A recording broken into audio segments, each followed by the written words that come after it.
Salmo 23, ¿los tienen? 23. Y luego seguimos con el Salmo 24.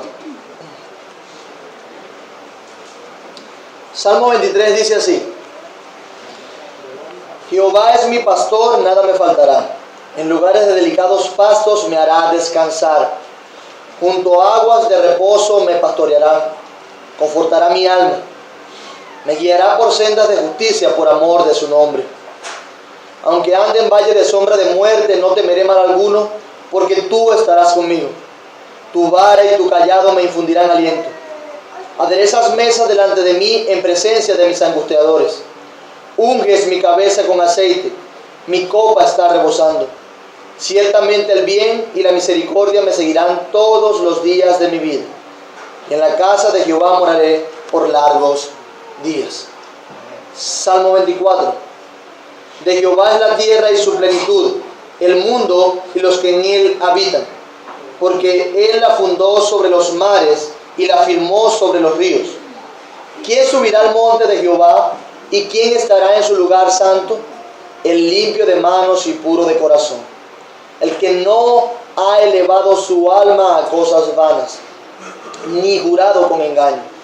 Él recibirá bendición de Jehová y justicia del Dios de salvación. Tal es la generación de los que le buscan, de los que buscan tu rostro, oh Dios de Jacob.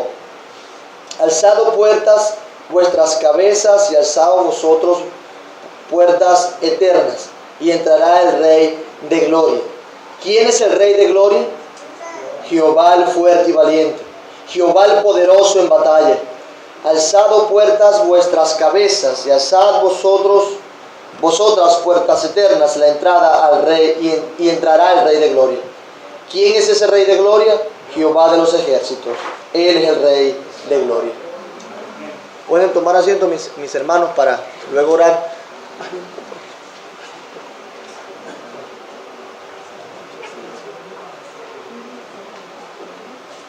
Sí.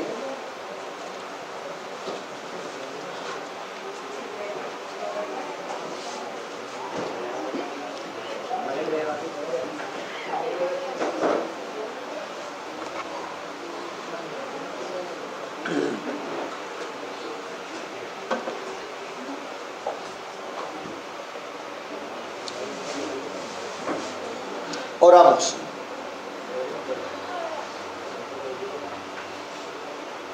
Oh Jehová, Señor nuestro, cuán grande es tu nombre en toda la tierra, Señor.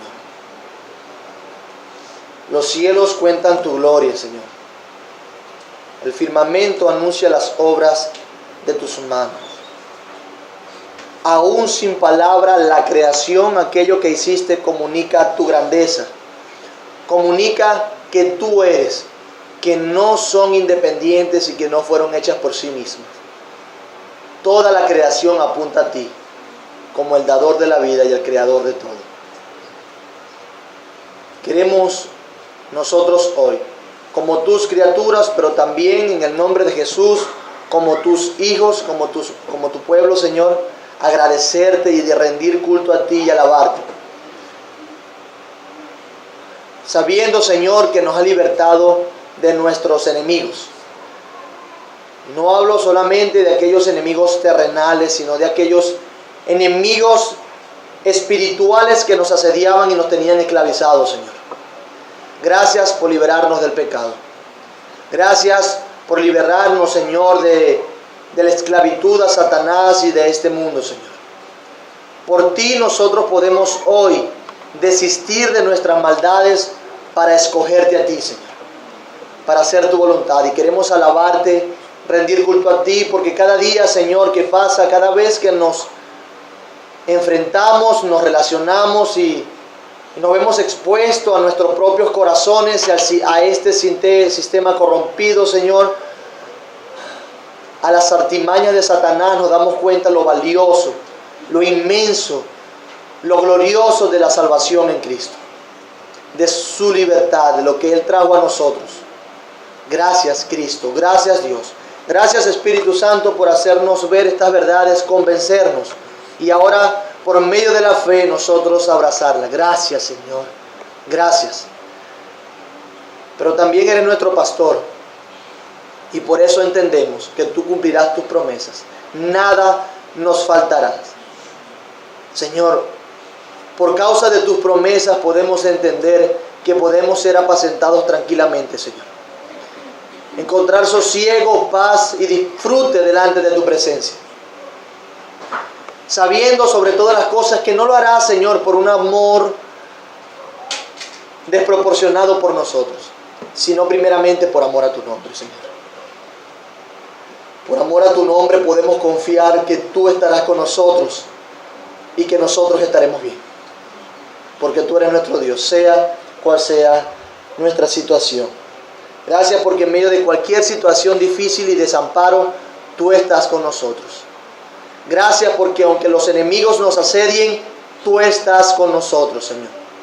Gracias porque tu vara y tu cayado, tu amor, tu dirección, tu guía, pero también tu disciplina, Señor, nos han de infundir aliento. Gracias, Señor. Gracias por tu bendición. Por eso queremos bendecirte una vez más con corazones puros, Señor, y manos limpias por la sangre de Cristo. Queremos acercarnos a ti, a entrar en tu lugar santo, Señor, hoy como iglesia. Queremos recibir la bendición de escuchar tu palabra y de adorarte como un pueblo, congregacionalmente, Señor. Oh puertas, alzad puertas eternas para que entre el Rey de Gloria. Tú eres el Rey de Gloria, Señor. El valiente, el fuerte, Jehová de los ejércitos. Aquí estamos hoy por ti, Señor. Rogamos que dirijas este tiempo por medio de tu Espíritu Santo y que tu iglesia esté convencida, que tu iglesia esté atada a tu palabra y que el fervor sea algo que nos caracterice como iglesia. En Cristo Jesús oramos. Amén. Bueno, mis amados hermanos, bienvenidos nuevamente a nuestro tiempo de clase dominical. Teníamos ya un par de semanas donde no teníamos clase dominical, pero por la gracia de Dios podemos hoy continuar con nuestro tiempo de clase dominical. ¿Qué creemos? Nuestro estudio acerca de la Confesión Bautista de Londres de 1689. Quiero dar gloria a Dios porque hice varias entrevistas durante el inicio del año y muchos de los hermanos que fueron beneficiados con esas entrevistas pudieron ver el beneficio de la confesión de fe y nuestros estatutos como iglesia para la recepción de miembros, y eso fue algo de gozo para ellos más que carga, y le doy gracias al Señor por eso. Hemos visto cómo somos instruidos por la palabra de Dios, presididos por la Confesión de Fe de Londres, y como hemos visto hoy vamos a continuar con nuestro capítulo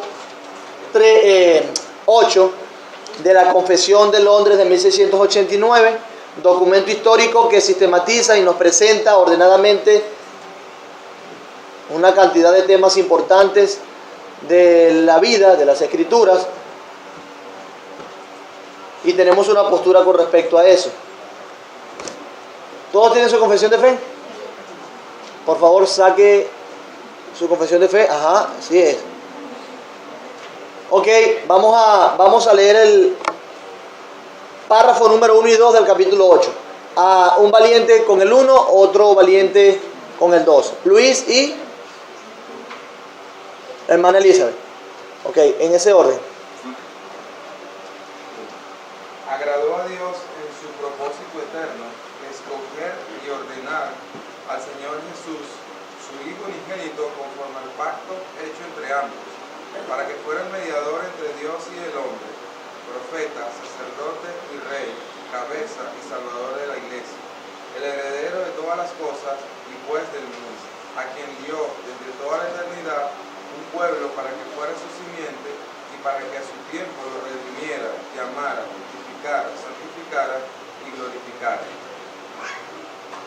Gracias, hermana Elizabeth. el Hijo de Dios, la segunda persona en la Trinidad, siendo Dios verdadero y eterno, el resplandor de la gloria del Padre, consubstancial con aquel e igual a él, que hizo el mundo y quien sostiene y gobierna todas las cosas que ha hecho, cuando llegó la plenitud del tiempo, tomó sobre sí la naturaleza del hombre con todas sus propiedades esenciales y con sus debilidades concomitantes, aunque sin pecado, siendo concebido por el Espíritu Santo en el vientre de la Virgen María. Al venir sobre ella el Espíritu Santo y cubrirla, el Altísimo con su sombra, y así fue hecho de una mujer de la tribu de Judá, de la simiente de Abraham y David, según las Escrituras. De manera que dos naturalezas completas, perfectas y distintas, se unieron inseparablemente en una persona, pero sin conversión, composición o confusión alguna. Esta persona es verdaderamente Dios y verdaderamente hombre, aunque un solo Cristo, el único mediador entre Dios y el hombre. Tamaña verdad, ¿verdad? Valga la redundancia, tamaña verdad, ¿verdad? Qué inmenso ese párrafo. De hecho, tenemos varias semanas considerándolo y es inmenso. La información es sumamente importante, pero también es misteriosa. Misteriosa. Estamos hablando de Cristo como el mediador. ¿El mediador entre quiénes? Dios y los hombres. Excelente. Hablábamos de una brecha muy grande. Había un gran problema. No podíamos acercarnos a Dios, pero Cristo vino a mediar. Cumpliendo oficios como de sacerdote, rey, profeta. Eso lo señala como mediador. También Cristo Jesús es la cabeza de la iglesia, el heredero de todas las cosas, a quien Dios le dio un pueblo, le dio herencia, le dio la autoridad para que todo fuese sujeto a sus pies. Ese es el mediador del cual estamos hablando. Y decíamos que necesitábamos un mediador que fuese hombre y que fuese Dios. Veíamos algunas características del libro de Hebreos y decíamos cómo nos convenía. Santo, puro, apartado del pecado. O sea, más sublime que qué. Qué hermosa esa expresión, ¿verdad?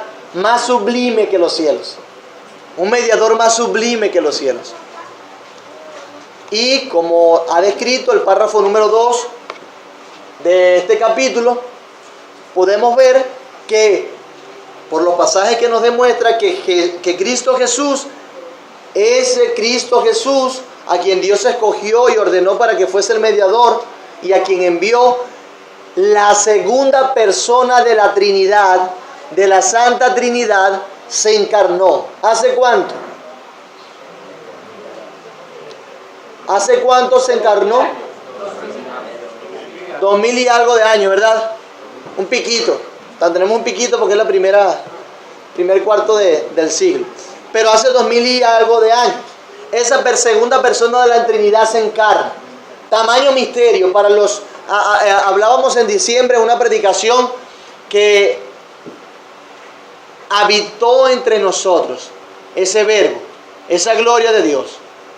Habitó entre nosotros y vimos su gloria.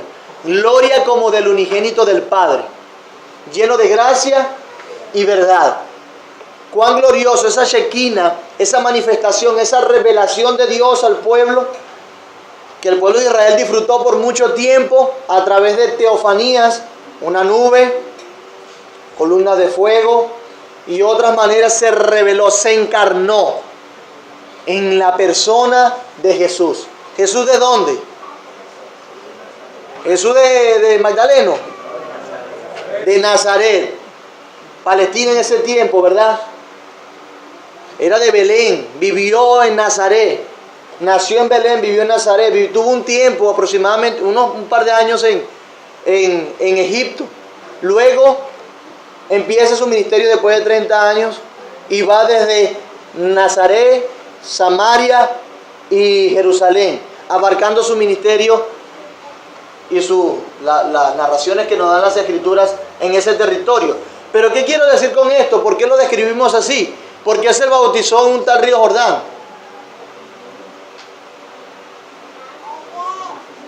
¿Pregunta usted, hermano? ¿Ah? ¿Por qué se bautizó? Pues no. porque no estoy hablando porque se bautizó. Estoy hablando que estamos viendo que Jesús es un personaje histórico. Que anduvo por ciudades reales. Ahora mismo podemos ir allá. Bueno, es posible para la humanidad llegar allá. Pero sí se puede, o sea. Se puede comprobar. Exactamente. O sea, estamos hablando de una persona que es histórica. Estamos hablando que los documentos que registran bíblicos, no bíblicos, de creyentes y no creyentes, el testimonio de esa persona es tan contundente que no podemos negar la historicidad de Jesús. Fue un hombre, pero ese hombre tenía cualidades diferentes, ¿ok? Ese mediador, ese que le llamamos el Cristo, el ungido, el Mesías, ese Jesucristo tenía cualidades diferentes. O sea, no era como nosotros, pero era algo más que nosotros.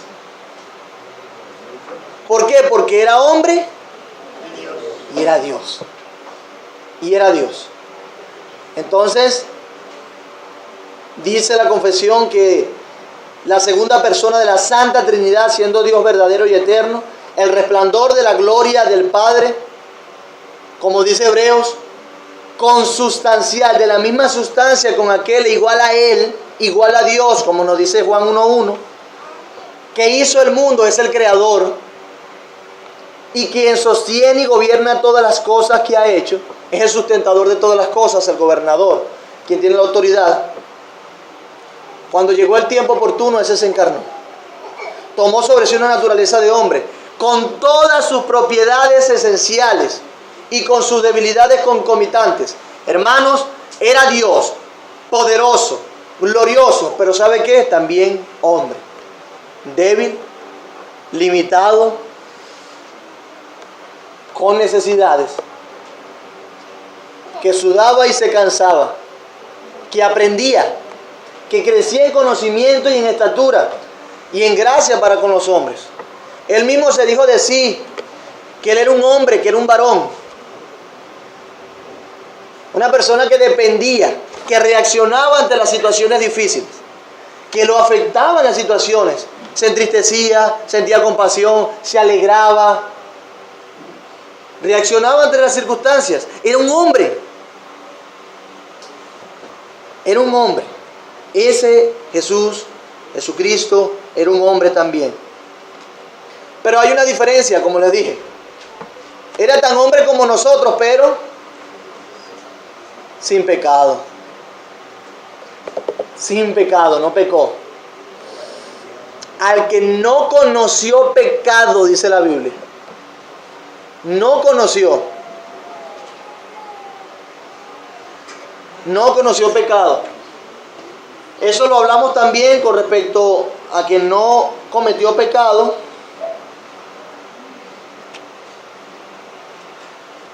Dale adelante, hermano. Es que hay que tener paciencia. Dale.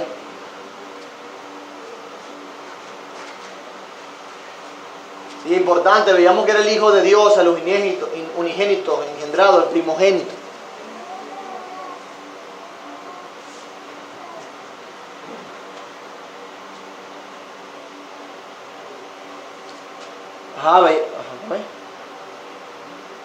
Hasta sus enemigos reconocían que él era un hombre. Importante también, es un dato importante. No digan que nada más los evangélicos empedernidos, radicales, extremistas, eso creían que Jesús era Dios y todo, o que lo veían como hombre. O no, los enemigos también reconocieron que él era un hombre, no era un fantasma. Dice allí, aunque sin pecado, siendo concebido por el Espíritu Santo en el vientre de la Virgen María, al venir sobre ella el Espíritu Santo y cubrirle el Altísimo con su sombra. Y esa es una de las cosas que veremos hoy. Hablando de esa concepción, de ese nacimiento virginal. Dale adelante. Dale. Ahí. Notamos De entrada, mis amados hermanos, que la confesión nos dice 3 versículos. Y se consulta 3 versículos con respecto a que era una mujer de la tribu de Judá, de la simiente de Abraham y David según las Escrituras. Esos 2 versículos lo que trata de enseñar es que María era también de la tribu de Judá, y como dice la confesión, ¿según qué? Las Escrituras, importante, según las Escrituras, ya había una profecía. Es por eso que vamos a ver este nacimiento virginal, esta concepción, estos datos a la luz de 3 cosas, o en relación con 3 cosas. En relación con las profecías, Jesús debía cumplir algunas profecías aún con respecto a su nacimiento y su procedencia. En segundo lugar, vamos a ver esto con relación a su humanidad. Y en tercer lugar, vamos a verlo con relación a su divinidad. ¿Qué relación tiene el nacimiento virginal con su humanidad, con su divinidad, con su santidad, con el cumplimiento de las profecías? ¿Van conmigo? ¿O no? Sí, estamos. Entonces, 16, algunos estiman de 15 a 17 años. Una muchacha halló gracia delante de los ojos de Dios. ¿Quién tiene 16 años aquí? ¿15 años? 18. Bueno, suena feo, pero era como David, la niña. No podemos hacer eso. Nada, para ver, Esther tiene 18, cumplió 18, ya puede ir presa. Ajá, la hija de los González por allá, 14 añitos. Alguien así como ella, mira. 14, ¿verdad? 15. Alguien parecido a ella, entre ella y Esther. Estamos hablando de que era María, para que tengan una idea. Entonces el Señor halla gracia y la cubre, dice, con su sombra el Altísimo. El ángel dijo, te cubrirá con su sombra. Imagínense esa experiencia. Cuando hablábamos de Jesús en la otra guía, yo trataba de hacerlo bien práctico y que lo sintiésemos bien cerca. Imagínense ese evento donde María, una chica, aproximadamente como las hermanas que mencioné, la cubre la sombra del Altísimo. Habla con un ángel, se le revela eso. Y al ser cubierta por esa sombra, queda embarazada. Evento difícil porque su esposo, cuando quedó embarazada, no sabía. Cuando llega se da cuenta que después de un viaje que hizo María, llega, bueno, ¿y cómo es eso que está embarazada? De hecho, él pensó en dejarla, pero el ángel se le apareció, no la dejes, tú eres de Dios, contrólate, deja los celos. Pero si era virgen, estaba desposada con José y llega con una barriga. Tampoco es que él era incrédulo de la cosa, tenía argumento. Por eso el ángel le dice estas verdades, ¿ok? Entonces, en esa concepción había un ser, una persona que tenía cualidades impresionantes. Pero esa concepción tenía que ver, y ese evento tenía que ver con algunas profecías que se hicieron en el pasado. Por ejemplo, Isaías 7:14. Ayúdenme a buscarla.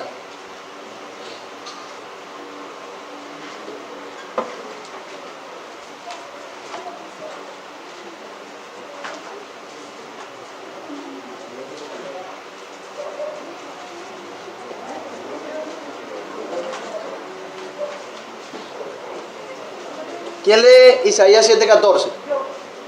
Léalo. El Señor mismo os dará señal. He aquí que la Virgen concebirá y dará a luz un hijo, y llamará su nombre Emmanuel. Ok. Vuelvo a leer con fuerza. Con más fuerza. Por tanto, el Señor mismo os dará señal. He aquí que la Virgen concebirá y dará a luz un hijo,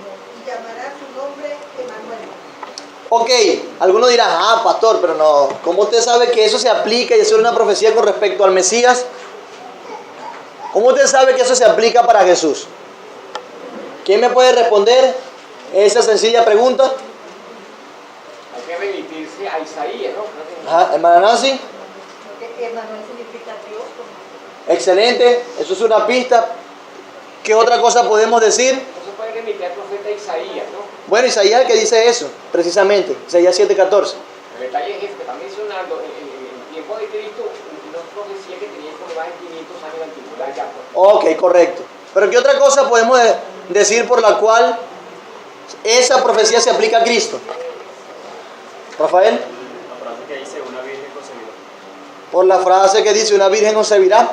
Cuando tú estudias el pasaje de Isaías, no sé si fue aquí que lo hablamos en algún momento, no me acuerdo, pero bueno, te das cuenta que esas profecías tenían un cumplimiento histórico, marcaban al Mesías, pero tenían un cumplimiento parcial también, con respecto al contexto que se estaba viviendo.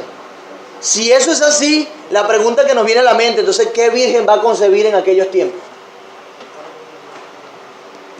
No, ¿verdad? Se pone complicado el pasaje. Se nos enyolla la cosa. Por eso es que debemos remitirnos a una interpretación inspirada. ¿Qué es una interpretación inspirada? ¿Qué es una interpretación inspirada? ¿Ah? Levante la mano a alguien. Inspirarse para interpretar. Ah, que sí, es cierto. Usted tiene razón. El que no se inspire no la puede interpretar definitivamente. Gracias. Una interpretación que viene por revelación del Espíritu Santo a cualquiera de los hombres que Él usó. En este caso, por favor, busquen Mateo 1, 22 y 23. Eso es una interpretación inspirada, una interpretación que viene por la revelación del Espíritu Santo. Y la revelación del Espíritu Santo la tenemos en las Escrituras. Ya no hay más revelación, lo que tenemos es iluminación de nuestro entendimiento para comprender las Escrituras. ¿Ok? Entonces, ¿qué dice Mateo? Mateo 1, 22 y 23. Todo esto aconteció para que se cumpliese lo dicho por el Señor por medio del profeta, cuando dijo, 22 también, 23. 23, ¿sí? He aquí una virgen concebirá y dará a luz un hijo y llamarás su nombre Emmanuel, que traducido es Dios con nosotros. Listo, tenemos a Mateo inspirando eso. O sea, inspirado por el Espíritu Santo diciéndonos, haciendo una referencia, citando aquella profecía. De hecho, las palabras que dice es todo esto aconteció para que se cumpliese lo dicho por el Señor por medio del profeta. Cuando alguien que está narrando algo se detiene a dar su comentario, es algo importante. Él se detiene, da su comentario y dice, todo esto aconteció sobre el nacimiento de Jesús para que se cumpliese la Escritura. Es decir, que había una profecía, todo debía cumplirse. Se anticipó el nacimiento de Jesús, del Dios con nosotros a través de una virgen. Y eso era algo irrefutable, debía ser así, a través de una virgen. Si no hubiese sido así, las cosas se complican. Las cosas se complican. Todos los evangelios están de acuerdo en que el Espíritu Santo milagrosamente causó que María concibiera y que el nacimiento virginal es prueba de que era el Mesías profetizado. El nacimiento virginal es prueba de que Jesús es el Mesías profetizado. Es decir, si es una prueba, podemos decir que si Cristo no hubiese nacido de una virgen, ¿le hubiésemos creído? Ya no sería Cristo, ¿verdad? Fuese un loquillo más como nosotros. No sin pecado, sino con pecado. Ahora, es interesante, si damos un poquito más a la teología bíblica, a la sucesión de los acontecimientos a través del tiempo, leer aquel protoevangelio. ¿Recuerdan el protoevangelio? Génesis 3:15. Léanlo por favor. Si nos remontamos un poco más atrás.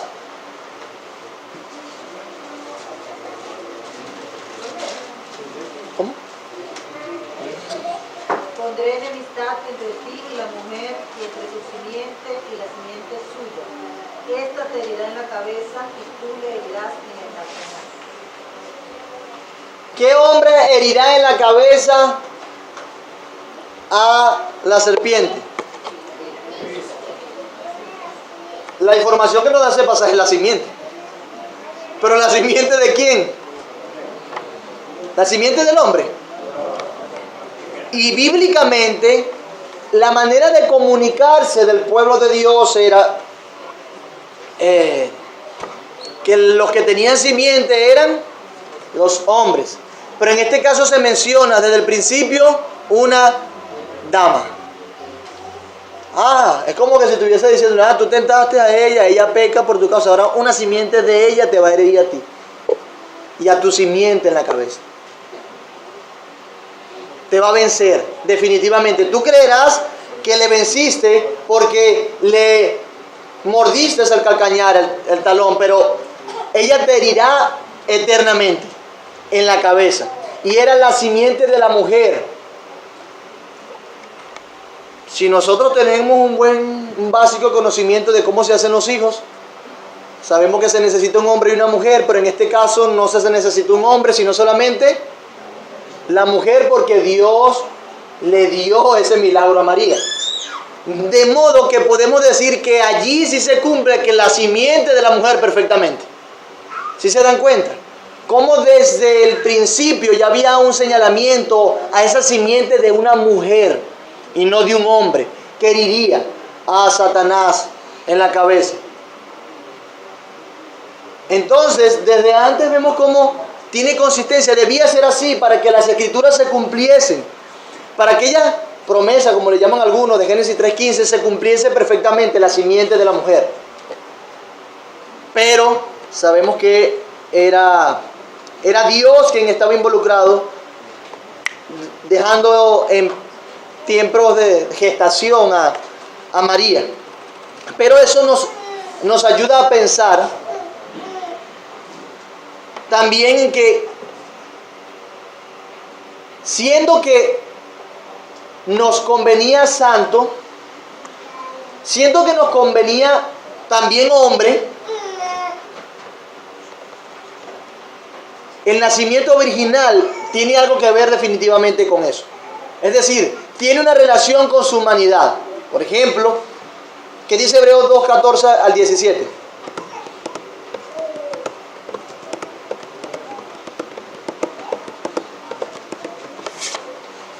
Así que, por cuanto los hijos participaron de carne y sangre, él también participó de lo mismo, para destruir por medio de la muerte al que tenía el imperio de la muerte, esto es, al diablo, y librar a todos los que por el temor de la muerte estaban durante toda la vida sujetos a servidumbre, porque ciertamente no socorrió a los ángeles, sino que socorrió a la descendencia de Abraham.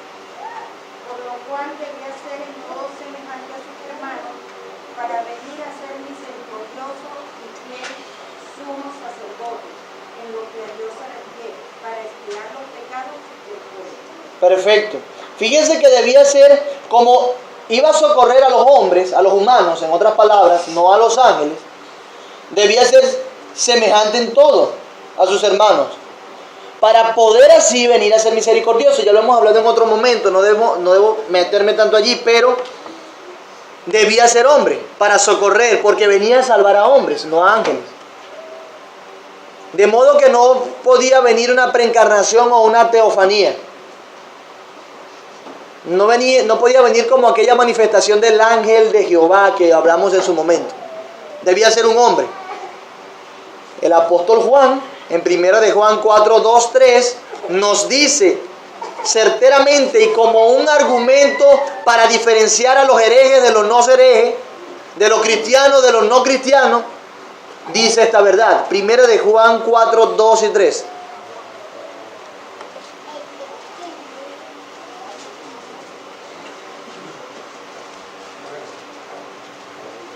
Ajá.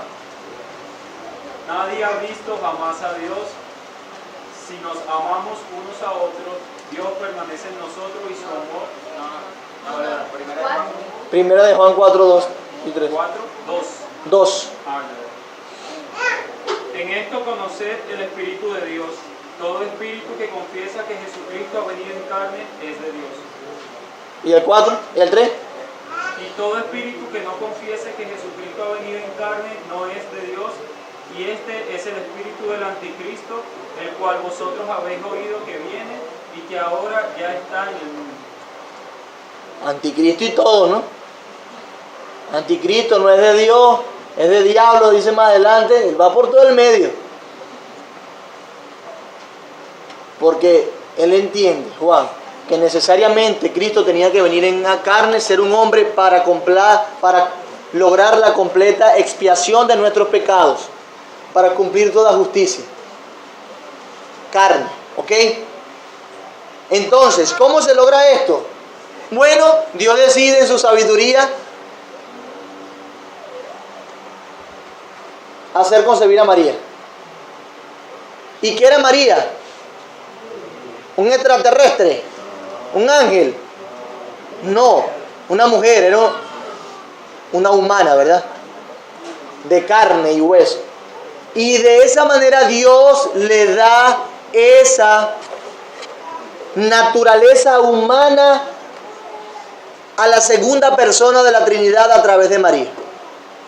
¡Qué privilegio! Por eso es que los católicos no se ponen creativos con María. Pero qué privilegio, grande. Yo me imagino, hermana María Soledad, que usted como sabe toda la cuestión de la gestación, de la concepción, el proceso, en sus estudios, pensar que puede ocurrir algo así, si la influencia de un hombre, de un humano, es algo majestuoso, ¿verdad? ¿O no ha pensado en eso? Pero piénsalo. Pero es algo majestuoso, algo sin precedentes. Y así Jesús toma la naturaleza de hombre. ¿Qué le parece la sabiduría de Dios? El negar la conexión física entre María y Jesús implicaría que Jesús realmente no fue humano. La Escritura enseña que Jesús era totalmente humano, con un cuerpo físico como el nuestro, el cual recibió de María. ¿De quién recibió el cuerpo físico Jesús? De María, una humana. Al mismo tiempo, Jesús era totalmente Dios, con una naturaleza eterna y sin pecado. Se va complicando la cosa y vemos entonces que el nacimiento original, que esa concepción divina que le cubriese la sombra de Dios a María, tiene implicaciones, tiene una relación con la humanidad de Cristo. Es humano. No solamente que se cumple alguna profecía, sino que es humano. Pero también tiene una relación con su divinidad y santidad. ¿Qué dice Hebreos 7:26?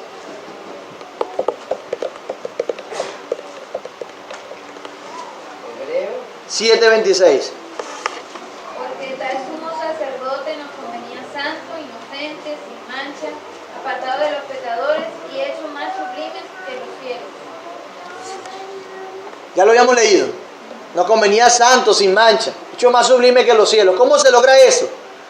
Bueno, que alguien más sublime que los cielos estuviese involucrado en la concepción de esta persona. Repito, ¿cómo se logra eso? Que alguien más sublime que los cielos estuviese involucrado en la concepción de esta persona. ¿Quién era ese más sublime que los cielos? Dios, el Padre. Entonces, el nacimiento virginal de Jesús evitó la transición de la naturaleza de pecado y permitió al Dios eterno convertirse en perfecto hombre. Fíjense eso. El hecho de ese nacimiento virginal evitó la transición de la naturaleza de pecado. No. Hay toda una teología detrás de esto, pero por ahora es importante que sepamos. ¿Cómo? Claro, Dios no peca, pero lo dice por esa, por la divinidad. Claro, porque fue concebido por Dios. No, por supuesto, pero evita que se transmitiera ese pecado a la naturaleza, la transición de la naturaleza pecaminosa. Porque no hubo un hombre involucrado en la concepción de Cristo Jesús. Y eso le permitió al eterno Dios, fíjense, la segunda persona de la Trinidad, al eterno Dios, creador y sustentador, al agente creador de Dios, de todo el universo, le permitió convertirse en un hombre perfecto, santo y sin mancha. ¿Ven todas las implicaciones del nacimiento virginal? Hermana. Que es comprensible la confusión, vamos a decir así, de los católicos, que han generado todo un dogma que es la Inmaculada Concepción, cuando ellos dicen que María también era sin pecado, porque nos queda como en el aire el hecho de que toda la parte humana del Señor fue generada de María, vamos a decirlo así. María era pecadora, María tenía pecado. Claro. Creo que lo podemos explicar, aunque es un misterio, el hecho de que fue más de un milagro entonces, no solo el hecho de que la Virgen concibiera sin un hombre, sino que fue concebido sin pecado, dentro de una pecadora como María.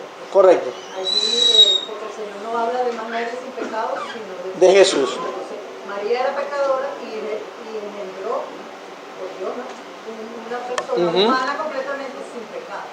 Correcto. Pero los católicos no lo ven. Y inventaron eso. Claro, exactamente. Pero precisamente ese es uno de los misterios, y además es lo que también trata de comunicar Romanos capítulo 5. De aquello de que del pecado de Adán, de la promulgación en el tiempo y la herencia, si podemos usar el término, del pecado de Adán. Pero en este caso, el nacimiento original de Jesús le da la cualidad de que sea hombre sin pecado. Siendo Dios, la segunda de las personas de la Trinidad, el Dios eterno, se encarna y también es perfecto, hombre perfecto. Joya del nacimiento virginal de Jesús. Joya del nacimiento original. Es sumamente importante, véanse todo. O sea, imagínense que Cristo no hubiese sido hombre. No nos salva. Imagínense que no hubiese sido Dios. Perfecto, sin mancha, más sublime que los cielos. No nos salva. Imagínense que no hubiese sido un nacimiento original. No es Jesús, no es el Mesías, no es el Salvador. ¿Ven todo lo que está envuelto allí?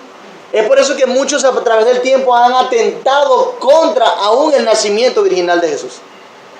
Y vamos a ver algunas herejías, si el Señor nos permite, la semana que viene, que hablan de eso y para darle peso a esta verdad. Por eso quise ahondar un poco más acerca de, a pesar de que la confesión no nos da esa profundidad, quería ahondar más para que percibiésemos la importancia del nacimiento virginal. No era cualquier cosa. No debemos tomarlo simplemente como un milagro y ya, sin indagar por qué beneficios tiene, qué razones hay, qué hay detrás de esto. No, hay razones contundentes, tanto que estaba en juego nuestra salvación, tanto que estaba en juego aún la santidad y la justicia de Dios. Porque si Dios hubiese salvado por otro medio, Él no reivindica su santidad. Vean lo grande del nacimiento virginal, de esta concepción sobrenatural de María. Pero vamos a evaluar Romanos 1, 3, 4, 9, 5 para no pasar por alto eso, para luego pasar de una manera breve pero no menos importante a una cosa que, bueno, que es más complicada aún. ¿Qué dice Romanos 1, 3 y 4? Acerca de su Hijo, nuestro Señor Jesucristo, que era del linaje de David, según la carta, que fue declarado Hijo de Dios con poder, según el Espíritu de Santidad, por la resurrección de entre los muertos.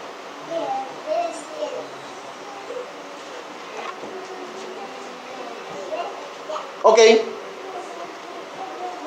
¿Qué aprendemos allí? ¿Qué aprendemos de allí, Ochoa, con respecto a lo que estamos hablando de que María era la madre de Jesús?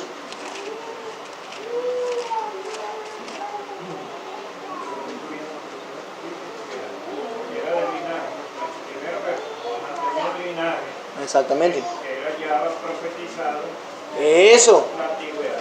Si seguimos hablando de profecías, como era nuestro primer punto con relación a las profecías, debemos decir que también no solamente decía que iba a ser una virgen, que se iba a llamar Emanuel, no solamente nos remontamos a Génesis 3:15, la simiente de la mujer, sino también que en el medio de esos dos tiempos había también otra profecía, debía ser del linaje de David, de la tribu de Judá. Importante. Ajá.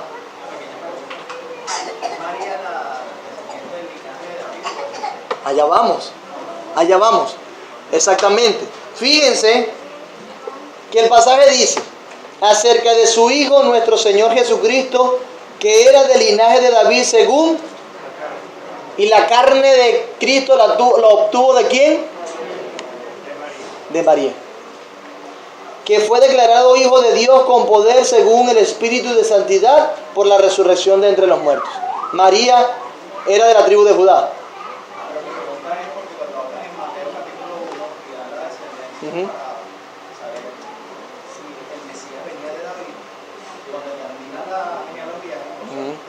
¿Ese? Sí, no, pero es correctísimo, pero ese es el punto. Ese es el punto. El punto es que la Biblia te enseña que tanto José, aunque no, Cristo no tomó la carne de José, era de la tribu de José, de David, de Judá. Ahora, en ese sentido, vemos que el padre representativo de Jesús, el que todos reconocían, era también, cumplía la profecía. Pero evaluamos a María, de quien tomó su carne, inspirado Pablo nos dice, por la carne era de la tribu de Judá. ¿Cómo que por la carne, Pablo? ¿Me estás diciendo entonces que María era de la tribu de Judá, descendiente de David? Sí, los dos, cumpliendo la profecía. Por eso es que los autores de la Confesión de Fe colocan ese pasaje.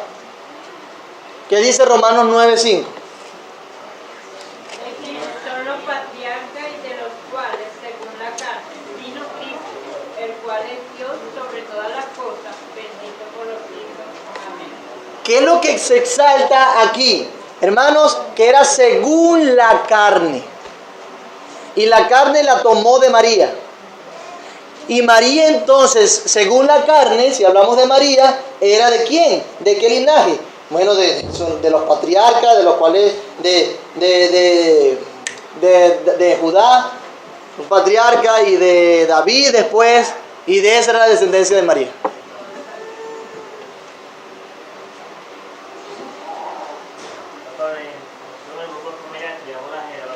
Ajá.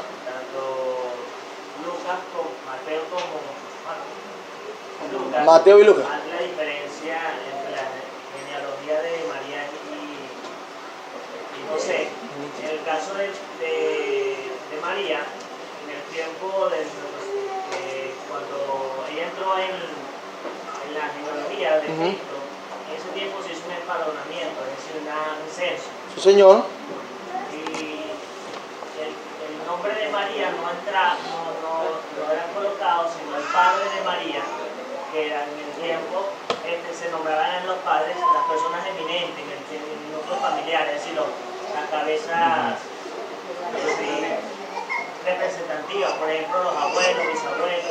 En el caso de María, su abuelo creo que fue, y era que representaba la familia de María en ese aspecto. Ajá. Y por eso el nombre de María entraba en la genealogía, pues, como tal.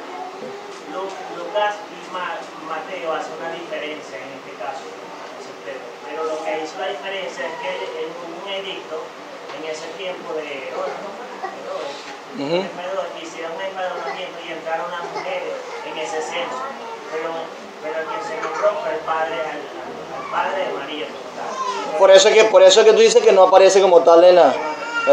Sí. De hecho, cuando se nombra a María, dice María, madre de Cristo, y cuando dice, Mateo habla de José, dice el supuesto, es decir, aparentemente dice que es el padre de Jesús. Pues. Claro, de una manera lo adoptó, pues. Sí, exactamente. Por eso es que Pablo dice abiertamente según la carne. Pablo dice, según la carne era de Judá. ¿Ok? Y eso es lo que usan los autores de la confesión. De hecho, por eso es que dice, son los patriarcas, de los cuales según la carne vino Cristo. Entonces, Vemos que se cumplieron profecías, vemos que la descendencia es la correcta, vemos que tiene sentido con la humanidad de Cristo, tiene sentido con la divinidad de Cristo, pero hay algo más. Este párrafo no se queda allí. Prepárense ahora para ver el misterio. Dice, dale más adelante, por favor. Ya vimos que así fue hecho de la mujer de la tribu de Judá, de la simiente de Abraham y David, según las Escrituras, y vemos los pasajes. Ahora mire lo que dice aquí. Oído el tambor, preste atención, que si usted no le impresiona esto es porque no lo ha entendido. Y si después que lo entendió no lo entiende, está bien. ¿Ok? De manera que dos naturalezas completas, perfectas y distintas, se unieron inseparablemente en una persona, pero sin conversión, composición o confusión alguna. Esta persona es verdaderamente Dios y verdaderamente hombre. Si leemos un poquito más adelante, dice, no, dale para atrás, no, espérame. Más adelante dice, según la confesión,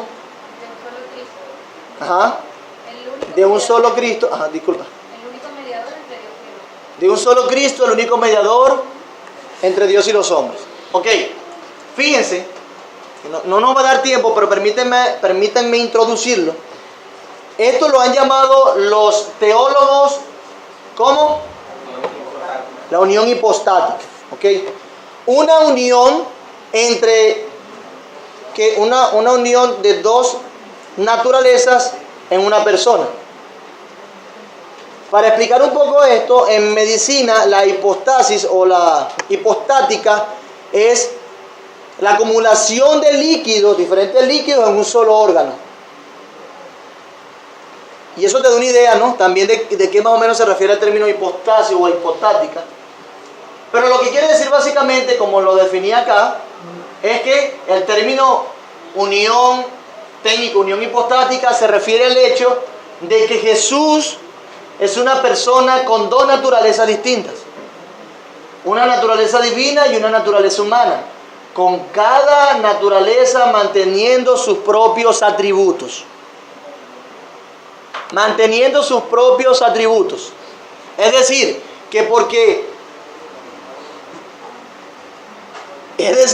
porque Cristo era hombre no dejó de ser Dios. Con todos sus atributos. Es decir, que como Jesús, por ser Dios, no dejó de ser hombre. Con todos sus atributos.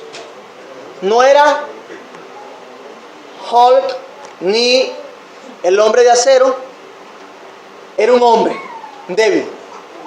Las dos naturalezas se mantienen. De hecho, cuando le damos un vistazo a la historia, en Calcedonia se dio una definición con respecto a esta verdad. Definición de Calcedonia, 451 después de Cristo. Ellos definieron esta cuestión de las dos naturalezas en una persona del Mesías así. Es bien, puede sonar técnico, pero léalo con cuidado. Nuestro Señor Jesucristo es perfecto en deidad y también perfecto en humanidad, es decir, que tiene todas las cualidades de ambas cosas. Verdadero Dios y verdadero hombre, de cuerpo y alma racional. Recuerda que hablábamos del alma de Cristo, un alma humana. En todas las cosas como nosotros. Igualito, ya lo dijimos. Pasa desapercibido entre los hombres si viese caminando por allí. Sin pecado. Eso es lo que nos diferencia. Sin pecado. Para ser reconocido en dos naturalezas inconfundibles. Es decir, que de repente se confunde la de Dios con la humanidad o la humanidad con la deidad. No, no. Inconfundibles. Incambiables. No cambia, no toma una en lugar de la otra. Indivisibles. No se pueden separar. Inseparables. Por ningún medio de destitución de naturaleza desaparece por la unión. Gracias. Por ningún medio de distinción de naturaleza desaparece por la unión. Más bien es preservada la propiedad de cada naturaleza y concurrentes en una persona y una sustancia. Una persona y una sustancia. Esa definición la hicieron hace unos cuantos añitos, en un concilio, hablando de eso. Dice la confesión de fe, de manera que, fíjense lo parecido de la confesión de fe, de manera que dos naturalezas completas, perfectas y distintas se unieron inseparablemente en una persona, ya no se pueden separar. Es decir, Jesús no puede dejar de ser hombre. Jesús no puede dejar de ser Dios. Inseparable, mi amado hermano. Inseparable. Pero sin conversión, composición, que están allí medio revueltas, sin confusión alguno. No. En este momento Jesús fue más Dios que hombre. Y en este momento fue más hombre que Dios. Duro, ¿verdad? Duro. Eso es la unión hipostática. Eso es la unión hipostática. Dos naturalezas. Vamos a ver la semana que viene, si el Señor quiere, acerca de la unión hipostática, que hay por lo menos tres cosas que podemos tomar de la unión hipostática. O sea, tres cosas que implican la unión hipostática. En primer lugar, que tiene dos naturalezas, una divina y una humana. Jesús tiene dos naturalezas. En segundo lugar, que hay una distinción entre las dos naturalezas de Jesús. Una persona, dos naturalezas, pero distintas. Y en tercer lugar,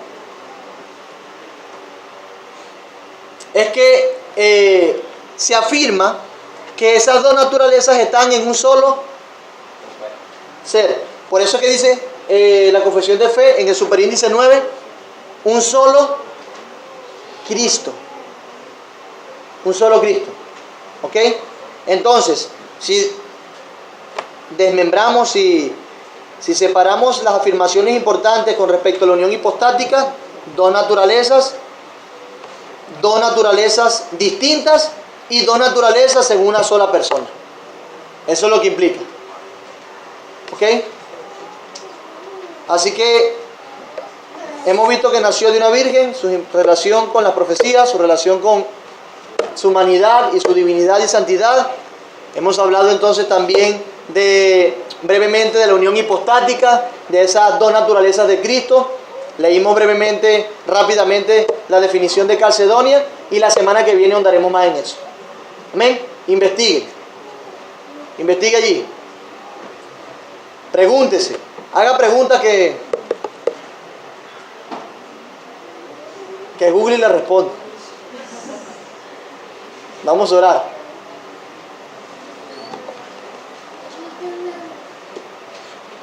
Señor, gracias por este tiempo que nos ha dado de clase dominical. Tamaña verdad estamos nosotros tratando de digerir hoy. Y en el tiempo queremos, Señor, madurar en ella.